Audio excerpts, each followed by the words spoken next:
Drink up, me hearties, yo-ho!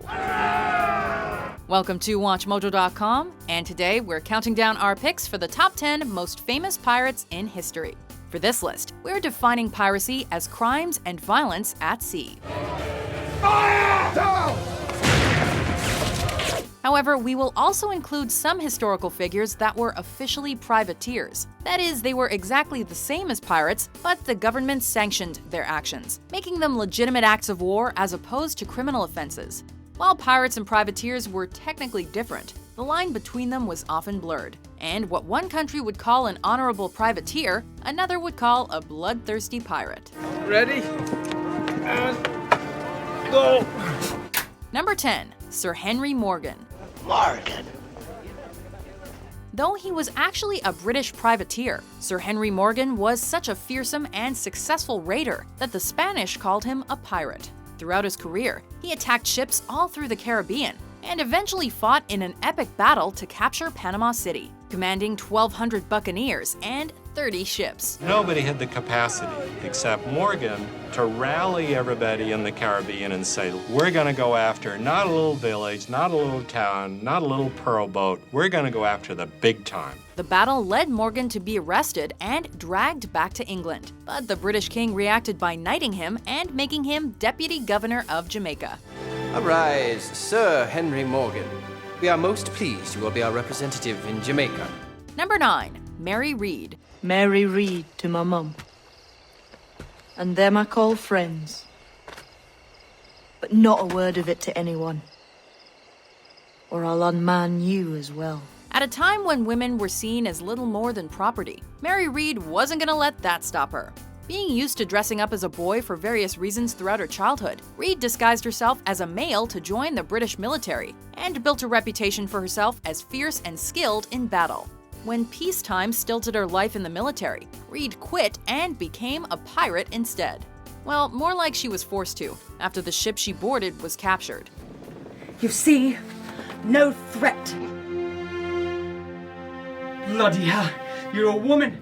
I am. But from then on, she sailed, fought, and drank as hard as the male pirates. Pretty hardcore for a 17th century girl.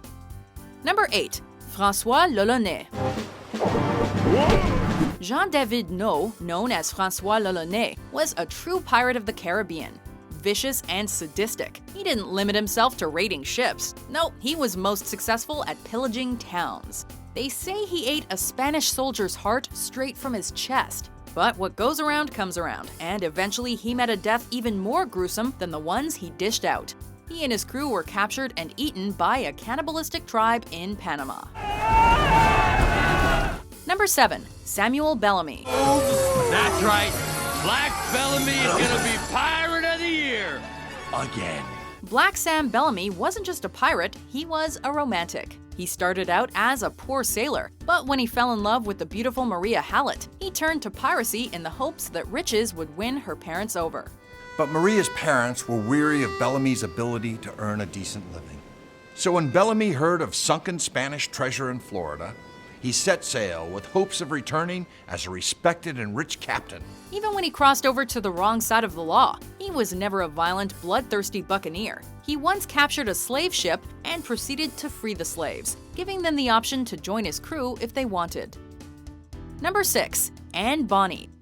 Anne Bonny was only around 16 when she ran away with her pirate lover, the infamous Calico Jack, while still married to small-time pirate James Bonny.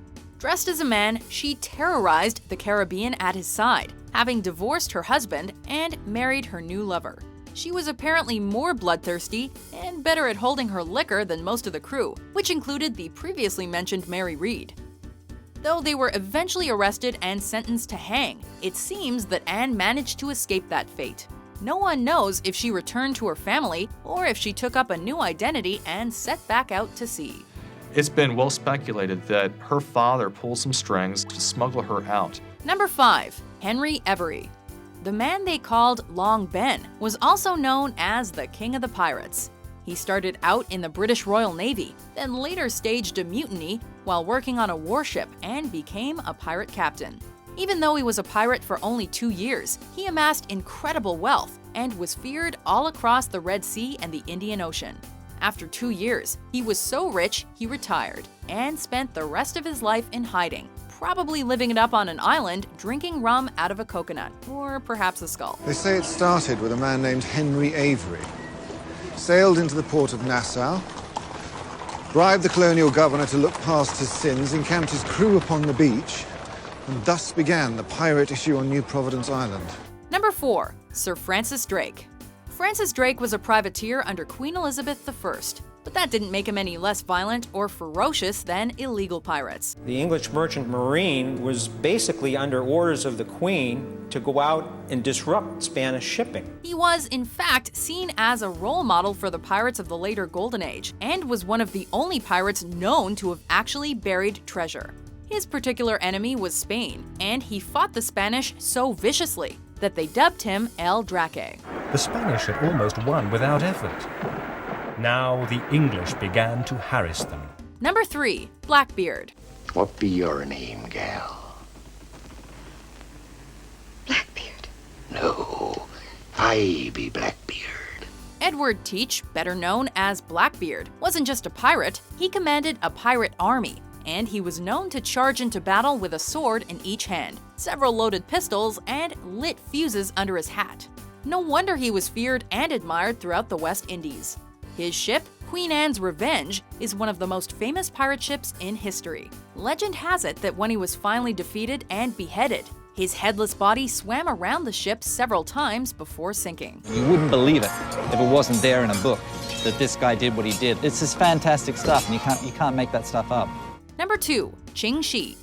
Qing Shi wasn't just a powerful pirate captain, she was also one of the most badass women in history. Mistress Ching! With her adopted son-turned-husband, Chung Po Tsai, she had control over 1,500 ships and 80,000 pirates, which makes her pirate army one of the biggest naval armies in history. Together, they plundered ships and towns all through the South China Sea. Shipwreck Cove is a fortress. A well-supplied fortress. Eventually, the desperate government offered her amnesty in exchange for peace. So she retired from piracy and started running a casino instead. Before we unveil our number 1 pick, here are some honorable mentions.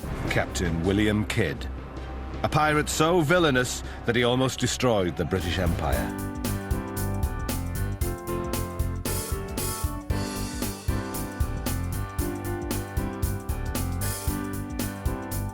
Number 1. Bartholomew Roberts.